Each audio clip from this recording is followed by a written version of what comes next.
because this may really piss off a few pew sitters. Now, before anyone gets their rosary beads in a twist, I'm not saying religion is the only reason certain folks fight. Oh no, that would be far too simple.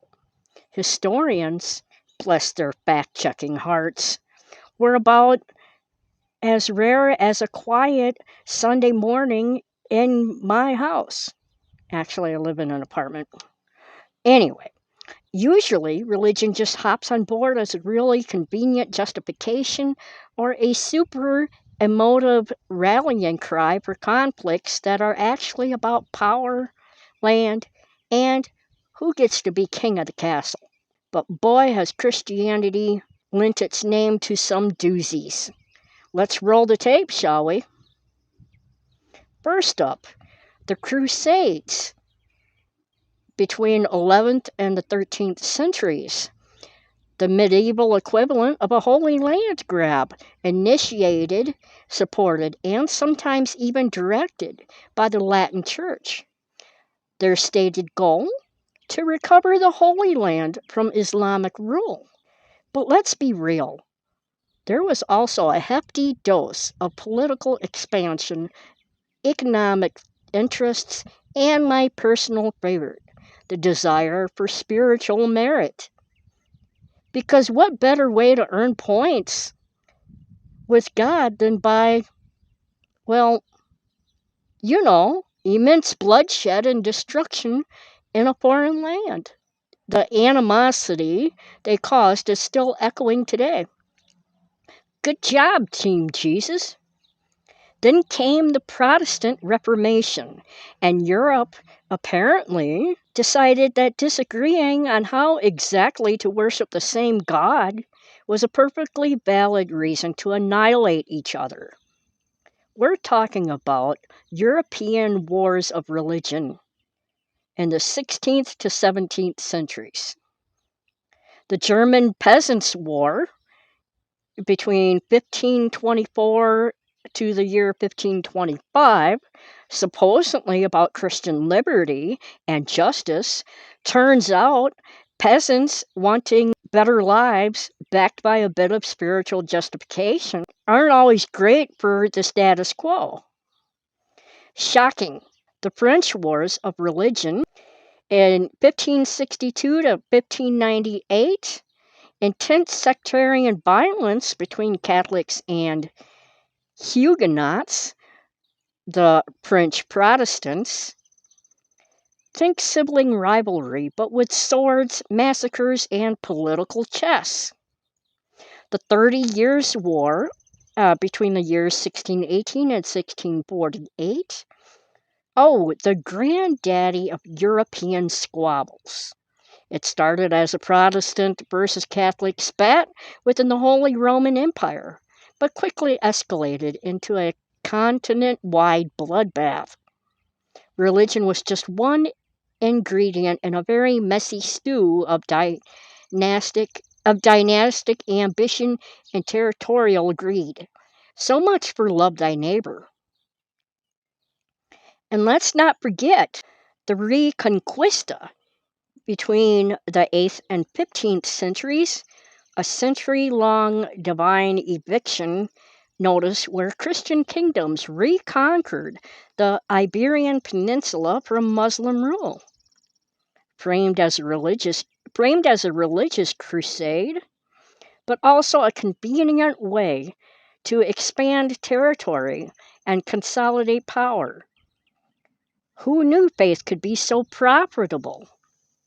Even the very Christianization of Europe often involved military conquest and forced conversions.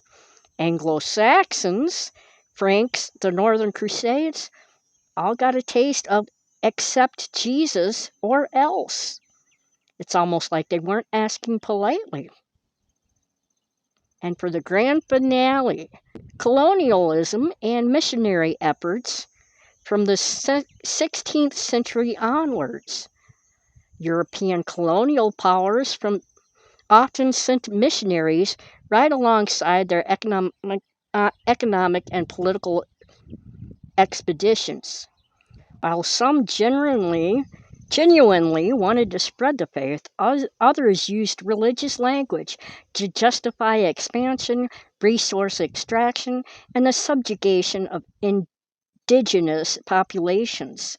Spread the good word often meant spreading smallpox and land theft, leading to what were often termed religious uprisings, but were really just people fighting back against oppression. Whoopsie. Now, just to be clear, because I am being fair here, it's crucial to acknowledge that political and economic motives often overshadowed purely religious ones. Religion frequently provided a brilliant framework or a convenient justification for actions driven by good old human desires for power, wealth, and territory. And no, not all Christians were cheering these conflicts on. There were always voices advocating for peace. But let's be real. When people cite the human heart's desire for power as the real cause and religion just the tool, well, it's a tool that's been picked up and wielded with devastating effect, isn't it? So next time someone tells you Christianity is only about peace, maybe share a little history lesson. Sometimes a dose of reality is exactly what you need to wake up. This is Kim McPhail of the Kim McPhail Podcast. But let's go on to part 2. Now, so in this part, I want to tackle a topic that makes my eternally secular eyebrows do a little dance of disbelief every single time. The utterly perplexing, historically inconvenient, and frankly often hilarious, if it weren't so tragic, relationship between Christianity and racism. While many Christian denominations don't preach racism, some do. If you look at history, it's like someone spilled a whole bottle of bleach on that blanket. Specifically, Western colonialism, the transatlantic slave trade, and a whole lot of folks finding very creative interpretations of Scripture to justify some truly heinous stuff. As an atheist, I find it endlessly fascinating and frankly infuriating how a belief system supposedly built on love found so many divine excuses for hate. So let's peel back the layers of this particular onion, shall we? First up, we have the othering, supersessionism, and anti-Judaism. Early Christian theology decided it had superseded Judaism. It was like, thanks for paving the way, but we've got the deluxe model now. This laid the groundwork for a casual, centuries-long disdain for Jewish people. You know, just a little light theological denigration. The New Testament even pulls out some zingers, calling Jews children of the devil or synagogues of Satan. And you wonder why anti-Semitism became so popular? When your holy book gives you a handy label like Devil's Kid, it really greases the wheels for discrimination, doesn't it? It was almost like a warm-up act, proving how easily religious difference could morph into justification for prejudice. Then we get to the absolute biblical masterpiece of justification, the curse of Ham. Oh, the ingenuity! Noah gets drunk, Ham sees his dad naked, and somehow this leads to Noah cursing Ham's descendant, Canaan, to be a slave of slaves. Now, the Bible, in its infinite wisdom, never once suggests Ham or Canaan had dark skin. Not a peep. But did that stop centuries of so-called Christian scholars from gleefully linking this story to African people to rationalize their enslavement? Absolutely not. It was the ultimate divine get out of jail free card for slavery. See? God said it. It's right there in Genesis. Just ignore the complete lack of logic or scriptural support. A truly elegant solution for those who wanted free labor and a clear conscience. And speaking of elegant solutions, let's talk about racial hierarchy and white supremacy. During the colonial era, white Christian Europeans, with an astonishing lack of self-awareness, decided that God had clearly placed them at the very top of the human food chain. Everyone else? Well, they were conveniently a few rungs down, particularly Africans and indigenous peoples who were just begging to be conquered, enslaved, or civilized. And where did this brilliant idea come from? Why, direct from the pulpits, of course.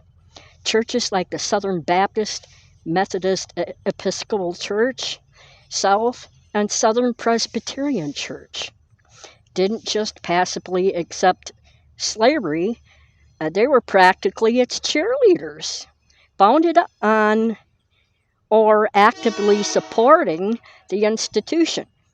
It's almost admirable in a horrifying way how quickly love thy neighbor morphed into my neighbor is divinely ordained to pick my cotton. This divine hierarchy naturally led to dehumanization. If you want to exploit someone, you first have to convince yourself they're not quite human. And what better way to do that than by labeling black and indigenous people as heathens or savages? In Christian narratives, suddenly their land, their labor, their very lives became fair game because, well, they weren't Christian, were they? Stripping away some humanity with a few well-placed biblical references makes it so much easier to justify unspeakable violence and forced conversions. It's like, oh, we're not enslaving them, we're just saving their souls, while their bodies do all the work. Even after slavery was abolished, the hits kept coming. Jim Crow and segregation in the United States enjoyed significant Christian backing. And here's where it gets truly chilling. White mobs often scheduled lynchings, horrific acts of terror on Sunday afternoons, sometimes even on the lawns of black churches. Because nothing says Christian love quite like a public execution after Sunday service, does it? It's a stark reminder of how deeply racist violence was intertwined with segments of the Christian community, using faith not as a shield against hatred, but as a sword to enforce it. Finally, we arrive at the benevolent concept of the white man's burden. Okay, this concept, dripping with religious piety, suggested that white Europeans had a moral, even divine duty to civilize and Christianize non-white populations. It wasn't about exploitation. Oh no, it was about helping them. Conveniently, this help always invoked taking their land, extracting their resources, and imposing European values, all while congratulating themselves on their inherent God-given superiority. It's truly breathtaking, the level of self-serving rationale that went into justifying global domination under the guise of spiritual upliftment. So when I look at this history, I'm left with a profound sense of exasperation. While some Christian denominations may preach universal love and equality, the historical record, particularly in the hands of those seeking power and justification for their prejudices, tells a vastly different, often horrifying story. It's a stark reminder that belief systems, no matter how noble their stated ideals, can be twisted into instruments of incredible cruelty when wielded by those who prioritize dogma and power over genuine compassion. It really makes you wonder, how can so much divine love produce so much earthly misery? Just something to ponder. Part 3. Christianity, bless its crusading heart, has historically and currently managed to contribute rather significantly to discrimination against LGBTQ plus individuals. Who knew that love thy neighbor came with so many asterisks, right?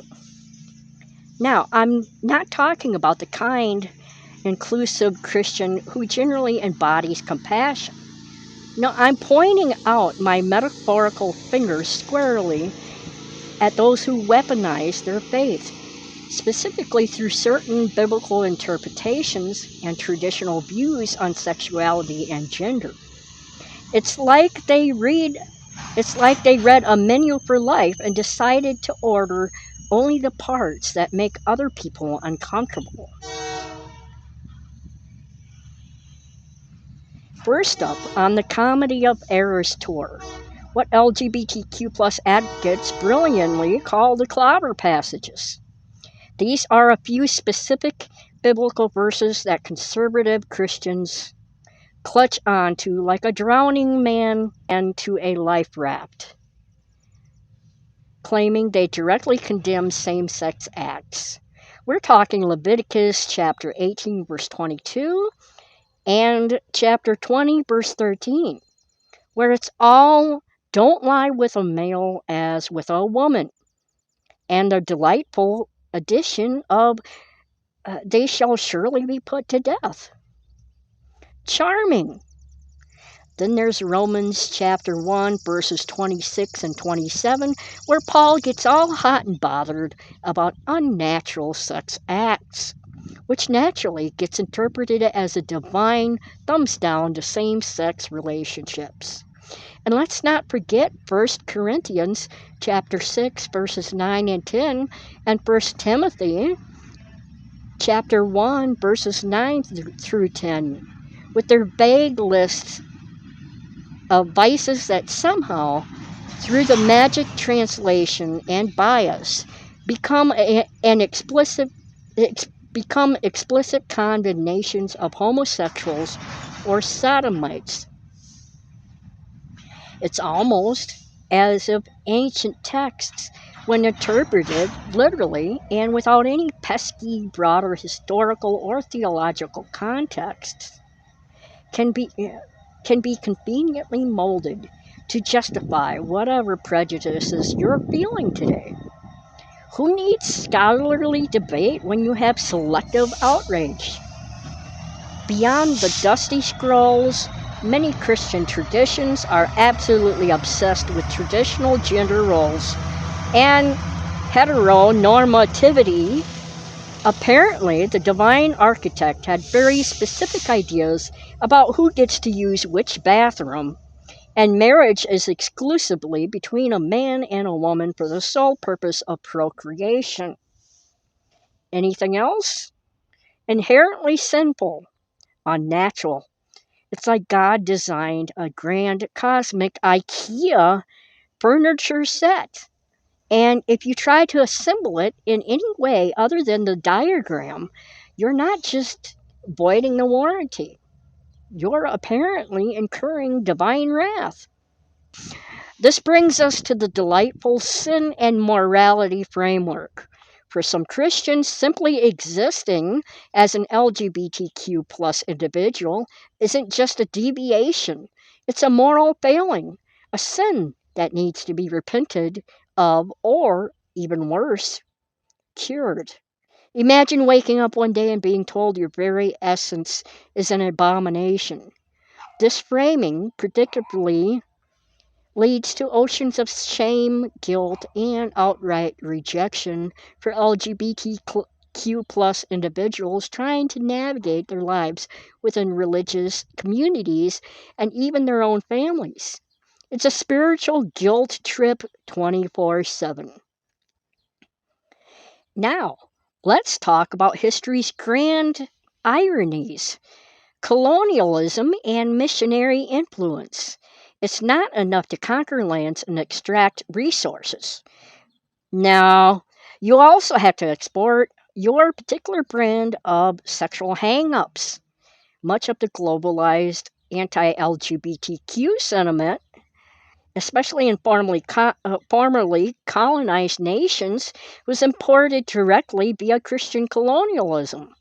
European missionaries basically showed up, introduced anti sodomy laws, and declared traditional, often more fluid, and indigenous views on sexuality to be utterly scandalous.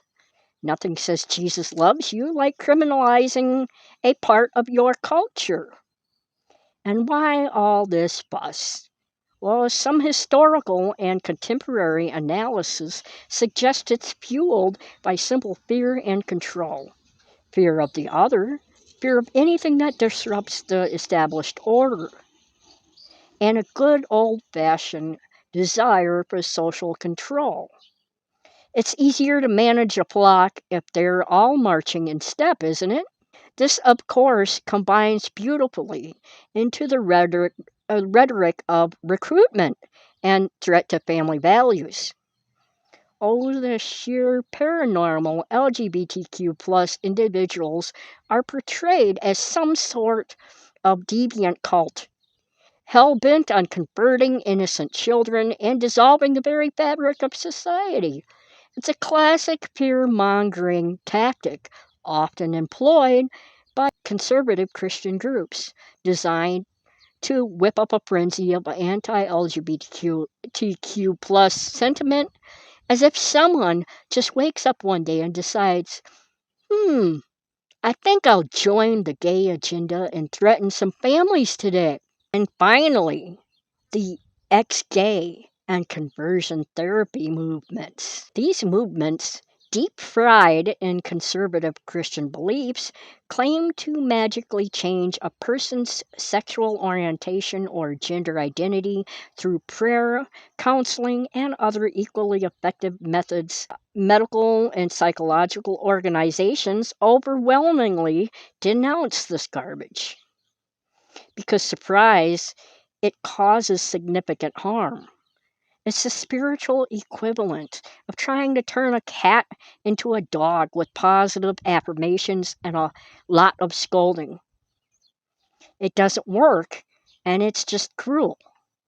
So there you have it. From badly translated ancient scrolls to globalized moral policing and outright psychological abuse. Certain interpretations of Christianity have truly gone above and beyond in their mission to spread bigotry and discrimination against LGBTQ plus individuals.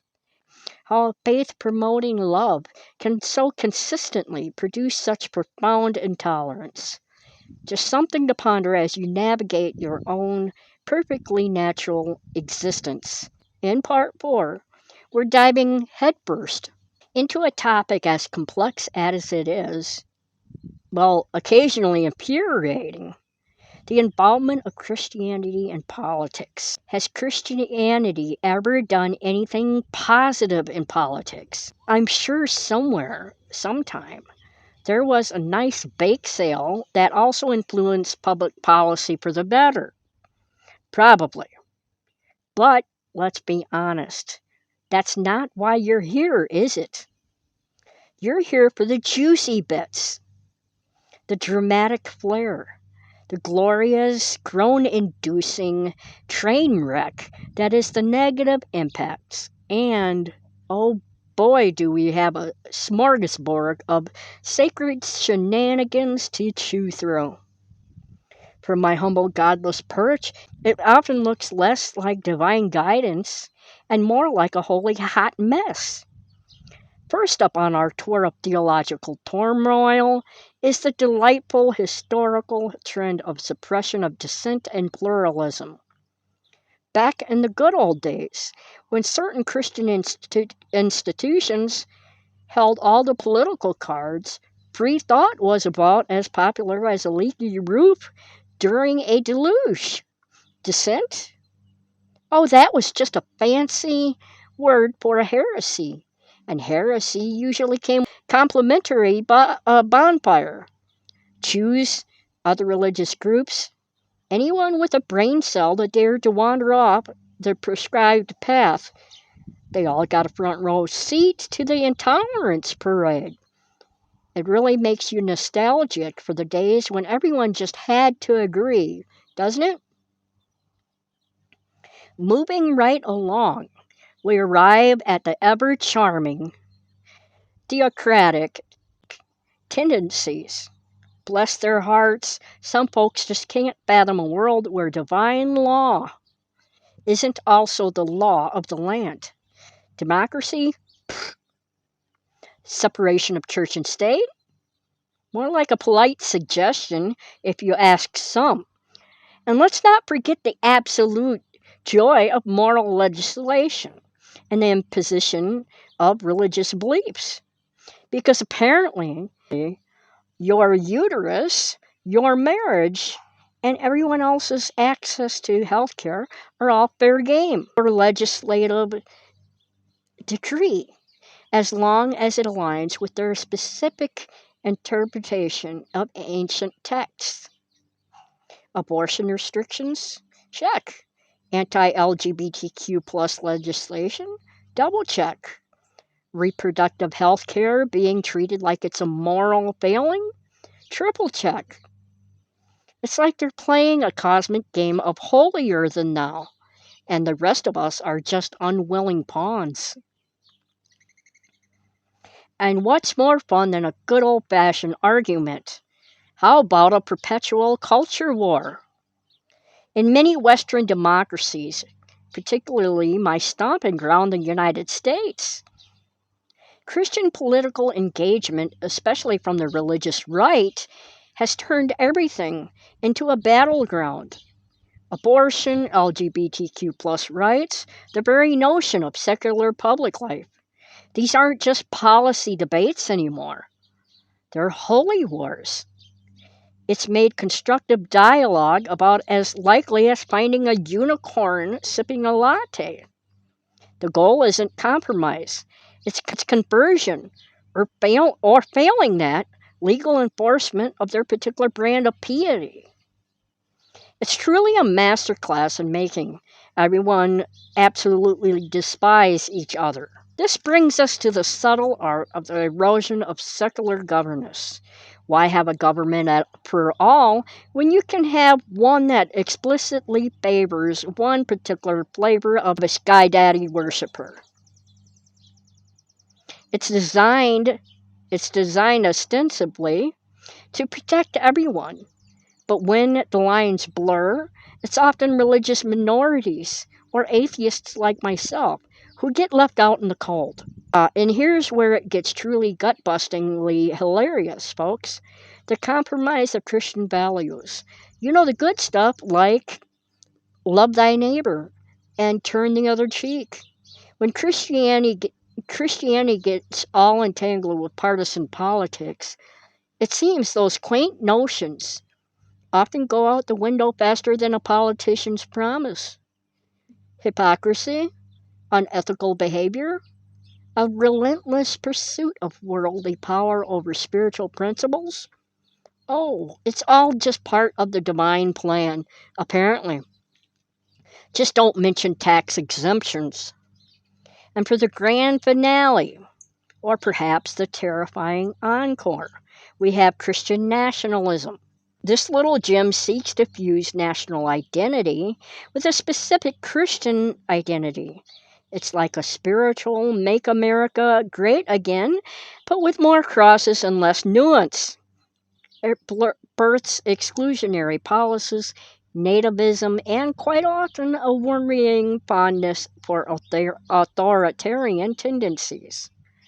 Suddenly, If you don't subscribe to their specific brand of patriotism laced piety, you're not just a political opponent, you're an enemy of God, the nation, and probably puppies. It's a real recipe for unity. While today's Christian political scene is often loud and proud, there were times when some interpretations of Christianity actually encouraged withdrawal from political life. Focus on salvation, not social justice. And frankly, in some cases, that meant a gaping void where a Christian voice against actual social injustices like slavery or poverty should have been. So it seems they can be just as problematic whether they're all in or totally checked out. Quite the versatile playbook, wouldn't you say? So there you have it, a whirlwind tour of the less than stellar moments when Christianity decides it wants to run the show. From burning dissenters to legislating bedrooms, from fueling culture wars to undermining the very mechanisms that protect all of us.